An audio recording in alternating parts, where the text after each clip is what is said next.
함께 나눌 말씀은 마태복음 17장 20절입니다. 이르시되 너희 믿음이 작은 까닭이니라.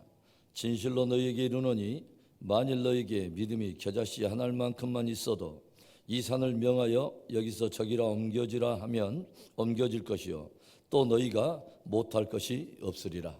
아멘. 저의 첫 선교지는 네팔이었습니다. 세계에서 가장 높은 산들, 해발 8,000m가 넘는 14자 중에 10개가 네팔에 있죠. 그리고 7,000m가 넘는 산들만 해도 무려 250개, 그 외에도 수많은 산들이 가득 넘쳐나는 나라가 네팔입니다.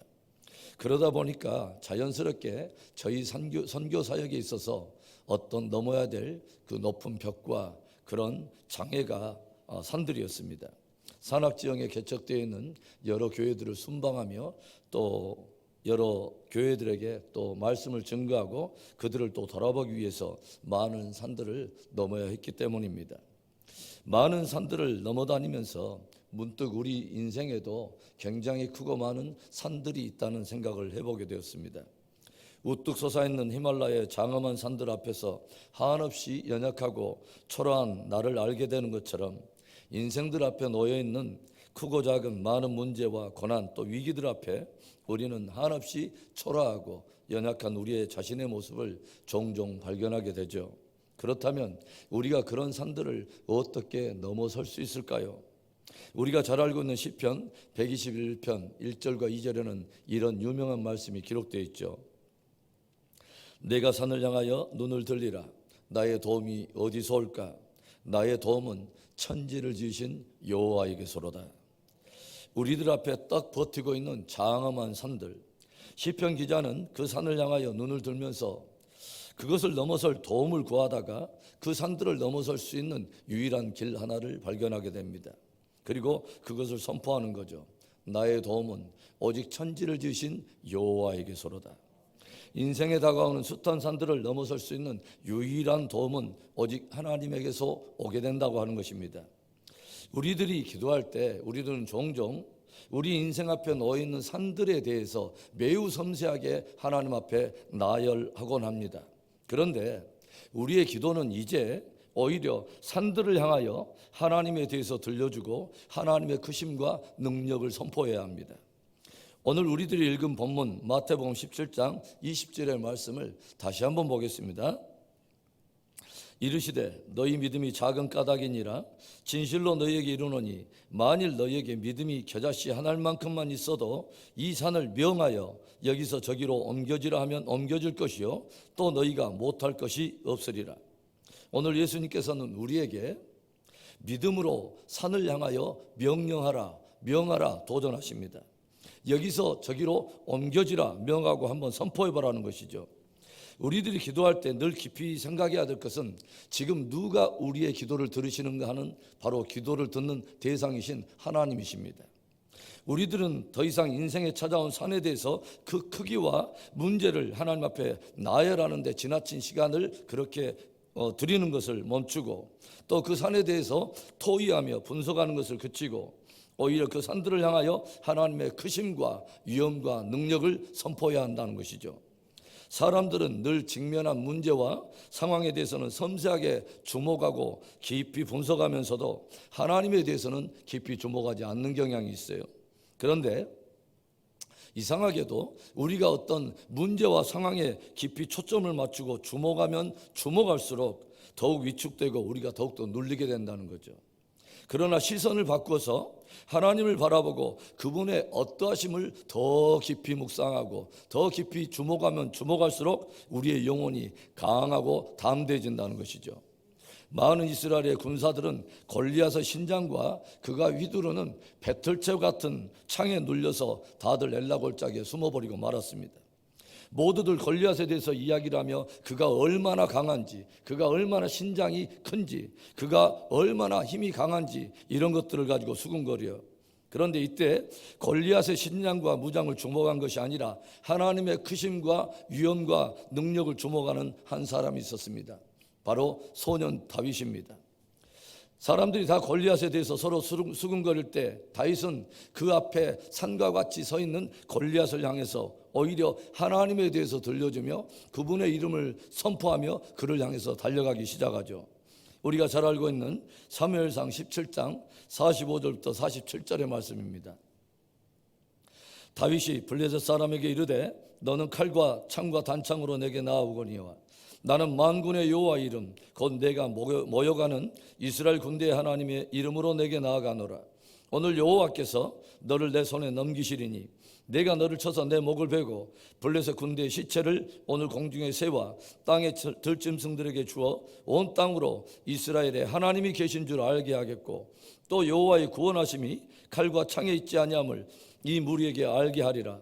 전쟁은 여호와께 속한 것인즉 그가 너희를 우리 손에 넘기시리라. 내가 산을 향하여 눈을 들리라. 나의 도움이 어디서 올까? 나의 도움은 오직 천지를 지으신 여호와의세계로다. 다윗은 산에 대해서 많은 말들을 내며 그 크기와 어떠함에 대해서 섬세하게 나열하는 것이 아니라 오히려 산을 향해서 하나님의 크심과 그분의 이름의 능력과 그분의 위엄을 선포한 것입니다. 하나님은 모든 만물의 창조자요 모든 만물을 다스리는 하나님이십니다. 어떠한 만물도 그분의 주권 아래서 벗어날 수가 없는 것입니다. 예수님은 사망과 죽음을 이기시고 부활하셨고 그분이 하늘과 땅의 모든 권세를 지셨을 뿐만 아니라 승천하여 보좌의 우편에 계십니다. 그렇다면 그 하나님을 믿는 우리는 하나님의 자녀답게 살고 그분의 자녀답게 사랑하고 섬기며 그분의 자녀답게 기도해야 되지 않겠습니까? 우리가 직면하는 문제에 대해서 하나님께 아뢰는데 많은 시간을 들이는 것이 아니라 오히려 그 문제를 향해서 그 문제에게 하나님의 크심을 선포하라는 것이죠.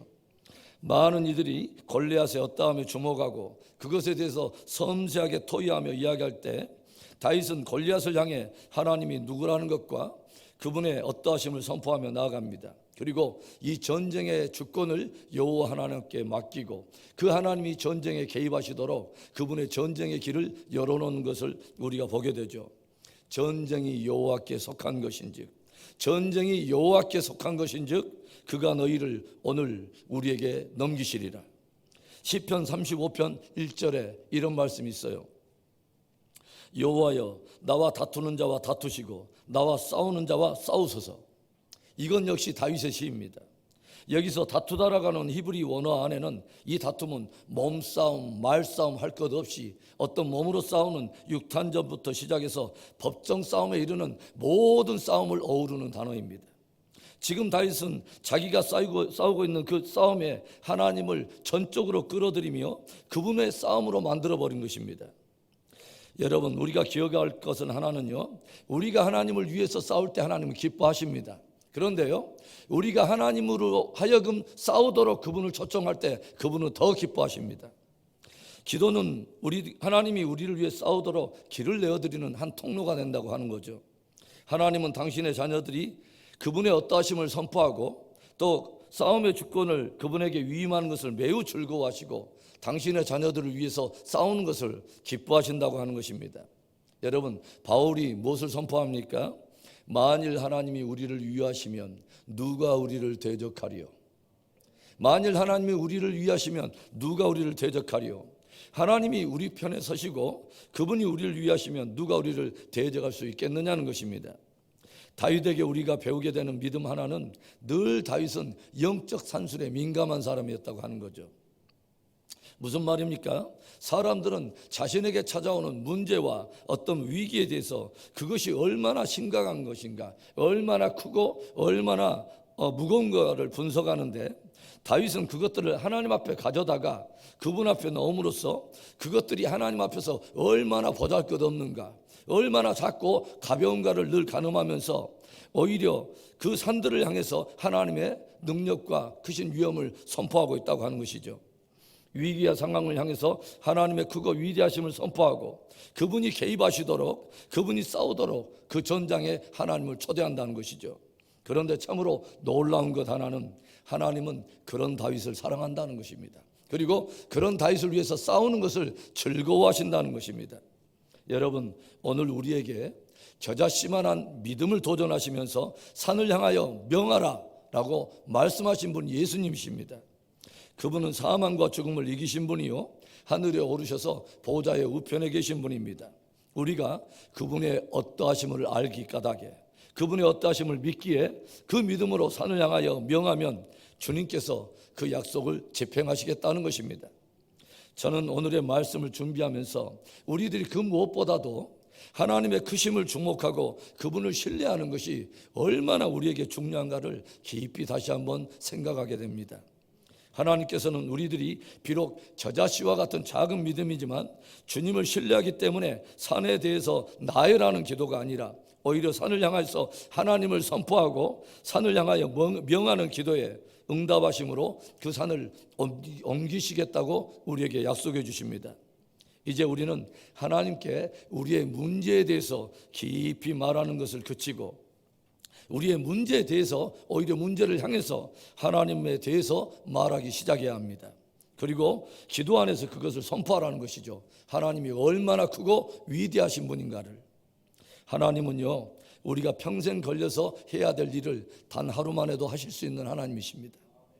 영원한 형벌에 들어갈 죄인까지도 당신의 아들을 내어주심으로 구원해 내신 하나님께서는 그런 헌신을 통해서 당신의 자녀 삼으신 저들을 위해서 기꺼이 모든 것을 내어주기를 기뻐하시는 하나님이요 저들을 위해 기꺼이 싸우기를 즐거워하시는 분이십니다. 여러분, 문제의 크기가 아니라 하나님의 크심에 주목하십시오. 대적의 신장과 크기가 아니라 하나님의 신장과 크기에 주목하십시오. 주님은 도전하세요. 너의 그 믿음으로 산을 향하여 명하라. 산을 향하여 하나님의 크심을 선포하라. 여러분, 2022년이 하나님의 손안에 달려 있습니다. 모든 문제들이 하나님의 주권 아래 있습니다. 2022년 문제와 상황에 압도되어 눌려버리는 것이 아니라 오히려 하나님의 영광과 그분의 위엄에 압도되어서 그 하나님을 의지하여 모든 산을 거뜬히 뛰어넘는 승리하는 하나 되기를 주의 이름으로 축원합니다. 바벨론에서 돌아와 성전을 세우려고 할 때에 여러 많은 문제와 어려움을 만나서 지도자인 스룹바벨이 주춤할 때에 하나님께서는 이 스룹바벨을 위하여 이런 말씀을 크게 선포하고 있습니다. 큰 산아 내가 무엇이냐? 네가 스룹바벨 앞에서 평지가 되리라. 오늘 귀한 이 말씀이 저와 여러분을 위하여 들려주신 하나님의 위대한 선포의 복음이 되기를 주의 이름으로 축원합니다.